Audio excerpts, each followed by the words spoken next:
Bom dia. Meninos, nós vamos ter agora uma aula gravada. Nós vamos falar sobre os biomas da Terra, né? Os biomas são comunidades. O que são essas comunidades? Naqueles níveis de organização dos seres vivos, né? Quando a gente pega, assim, célula, tecido, órgãos, aparelhos ou sistemas, indivíduo, né? Aí nós temos população e comunidades. Então, os biomas estão nesse nível de organização, no nível de uma comunidade. Eu vou dar um destaque para vocês aqui na palavrinha comunidades, tá? De plantas e animais com formas de vidas e condições ambientais semelhantes. Eles têm um modo de ser, têm um nicho próprio. São grandes áreas formadas por um conjunto complexo de ecossistemas semelhantes em relação à fauna, à flora, ao clima, ao solo, e é importante frisar essa questão de solo, porque são fatores edáficos, a temperatura e a umidade. Mas eu quero destacar seriamente que o que vai fazer essa distribuição, primeiramente, é a luz. A distribuição da luz solar. Se você pegar um globo, né, um globo terrestre, e você olhar, você vai ver que a luz vai incidir diferentemente, né, em regiões do globo por causa da posição da Terra em relação ao Sol. Então, nós temos com isso região tropical, as regiões temperadas, e isso vão determinar muito grandemente esses biomas, ok? Vamos passar para o próximo. Os primeiros biomas que nós vamos falar são as florestas tropicais, tá? As florestas pluviais tropicais têm muitas chuvas, climas quentes e úmidos, árvores altas com folhas grandes, com também diferentes níveis de cobertura vegetal, estratos, níveis, os baixos, os médios, os mais altos.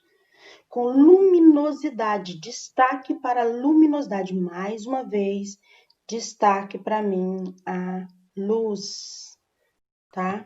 Luminosidade baixa no solo, mas incide diretamente nas folhas das árvores, tá certo?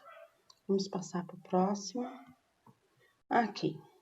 A área de ocorrência desse bioma é delimitada pelos trópicos, o trópico de Câncer e o trópico de Capricórnio, e atravessada pelo Equador.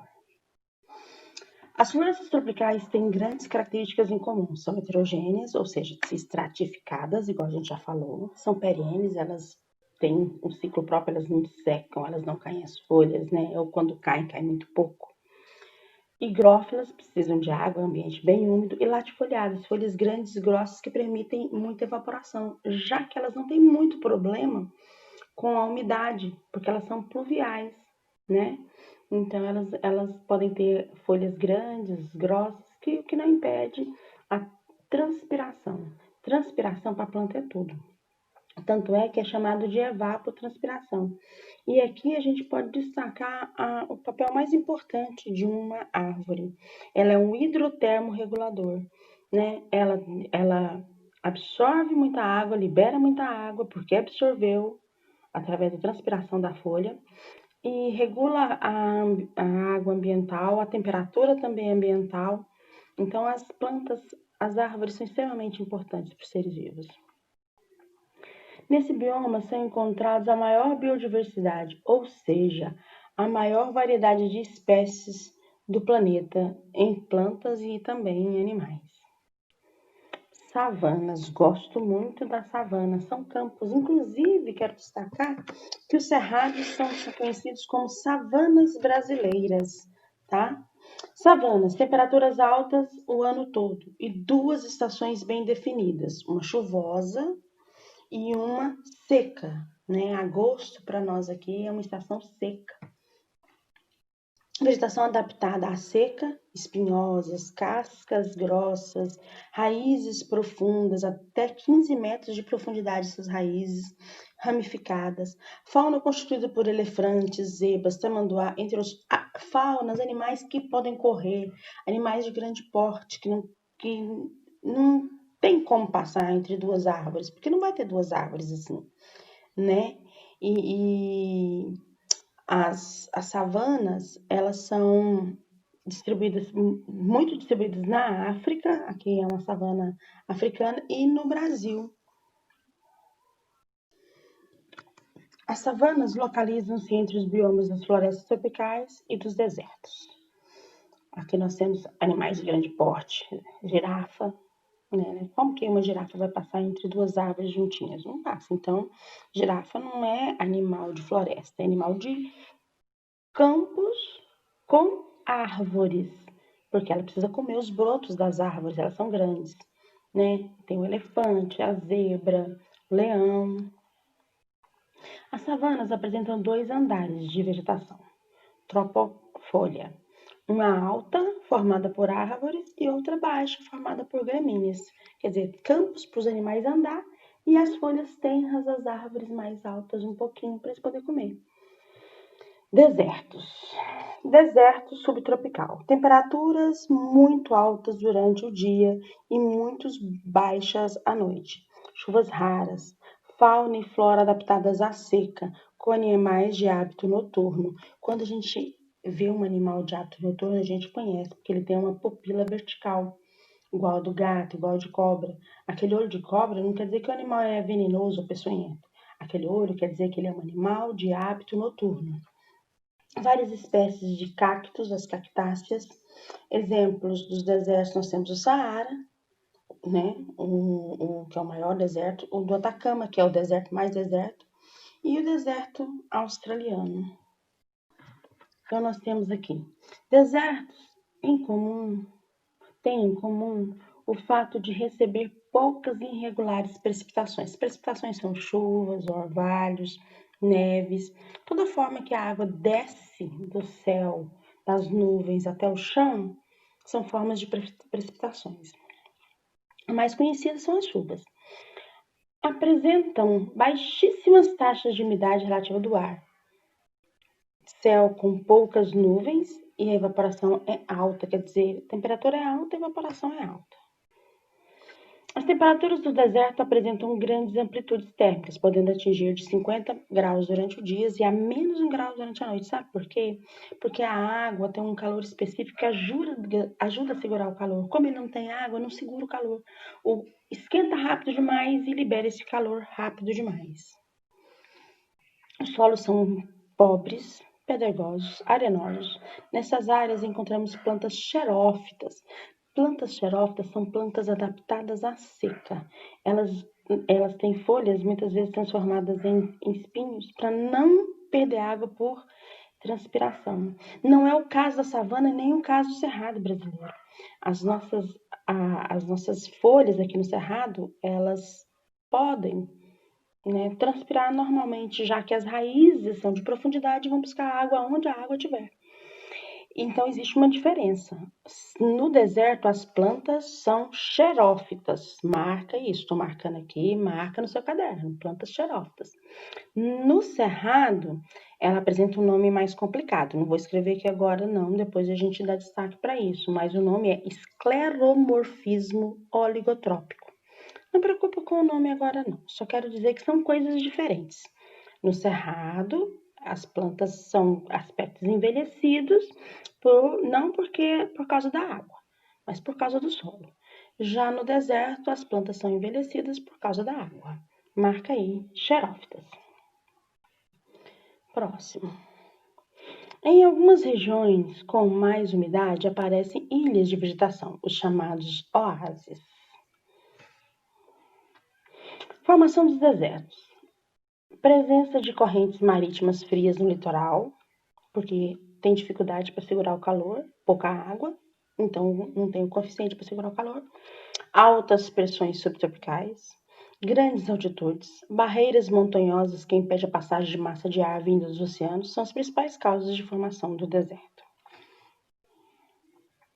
Desertos que se formam em áreas onde chove muito pouco ou não cai nem sequer uma gota de água. O deserto do Atacama é uma coisa impressionante, né? Olha as fotos. Tem deserto aqui do Atacama, né? As chuvas nos desertos estão concentradas em curtos períodos intercaladas com prolongadas épocas de seca. Nas bordas dos grandes desertos apresentam regiões secas que esses biomas são considerados semidesertos ou semiáridos, igual a Caatinga, né? A Caatinga é o semiárido brasileiro. No Brasil, apesar de não estar localizado nas margens dos grandes desertos, a Caatinga é considerado um semideserto. Além de uma vegetação xerófica, a Caatinga possui um tipo de clima ligado ao clima seco. Então, vamos dar um destaque para as coisas importantes?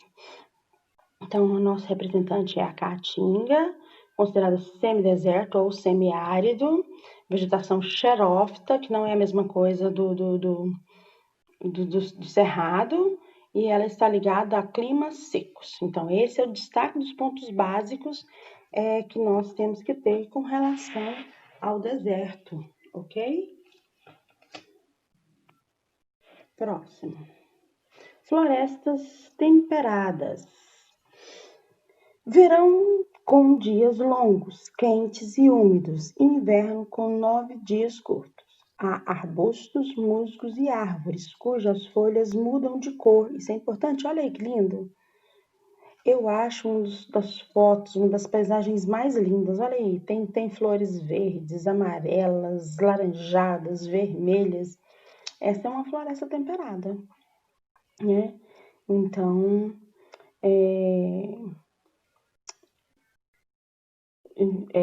quentes, úmidos, invernos com neve e dias curtos. Arbustos, musgos e árvores cujas folhas mudam de cor e caem no outono. Fauna rica no verão, composta principalmente por aves, esquilos, raposas e insetos. No inverno, muitas espécies hibernam ou migram. Vamos para o próximo? Uma floresta decídua, pois perde as folhas no inverno. Decídua quer dizer isso. O fato das folhas caírem. Olha aí, essa estrada cheia de folhas. No outono, as folhas mudam de cor, assumindo lindos tons avermelhados, amarronzados, marrom terra, né? Vai ficando bem bonito. A floresta temperada é um bioma mais devastado do mundo, pois seu solo é muito fértil. Foi muito aproveitado para a agricultura. Pradarias, também conhecida como campos e bosques. O bioma do campo apresenta temperaturas baixas no inverno e alto no verão. Vegetação com gramíneas e arbustos. Fauna constituída por bisões, roedores, raposas, lobos, insetos, etc. Exemplo de pradarias, pampas e estepes. Os biomas de bosques e arbustos apresentam chuvas e frios no verão, chuvas e frios no inverno e secas no verão. Exemplo, sul da Europa, no Mediterrâneo e no centro do Chile. Próximo. Esse tipo de vegetação herbácea, rasteira, recebe o nome de pradarias no hemisfério norte e pampas no hemisfério sul, que é o caso do Brasil e da Argentina, onde o clima é mais úmido. As pradarias do sul recebem mais chuvas do que do hemisfério norte. Taiga. Clima frio, verão curto, invernos longos, com muita neve. Solo pobre em nutrientes, floras com pinheiros, que são também conhecidos como coníferas, são gimnospermas, né? Fauna constituída por mamíferos adaptados a frio, como lobos, ursos, tigres, esquilos e coelhos. Exemplo, florestas de coníferas do Alasca, do Canadá, da Europa e da Ásia. Taiga é conhecida também como floresta boreal, que ocorre apenas no hemisfério norte, entre as latitudes de 50 a 60 graus de latitude norte. Os invernos são muito rigorosos, com queda de neve. Os verões são quentes. Podemos dizer que a taiga é uma floresta homogênea, ela não é estratificada igual às florestas tropicais, que tem arbustos pequenos, arbustos médios e árvores de grande porte. Como são coníferas, gimnospermas, geralmente são árvores de grande porte,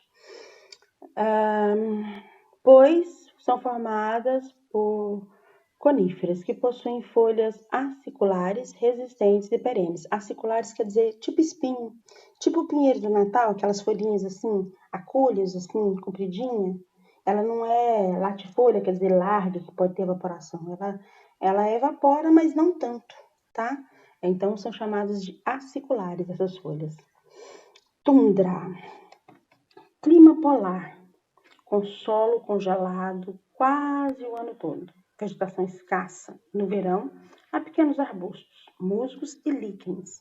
Fauna constituída principalmente por mamíferos adaptados ao frio, como renas e bois almiscarados.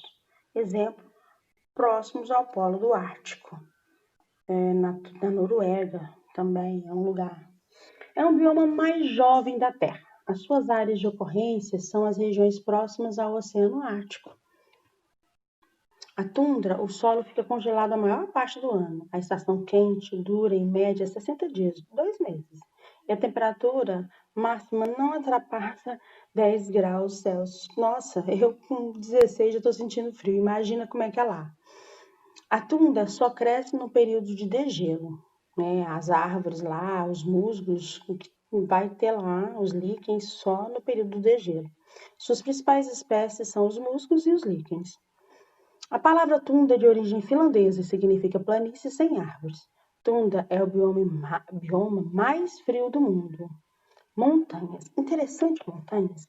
Foi bom quis colocar isso aqui, porque a altitude reproduz a latitude. À medida que você sobe, você vai reproduzindo os biomas à medida que você sobe, que você caminha para a tundra, ok? Então, eu quis colocar para vocês perceberem essa analogia.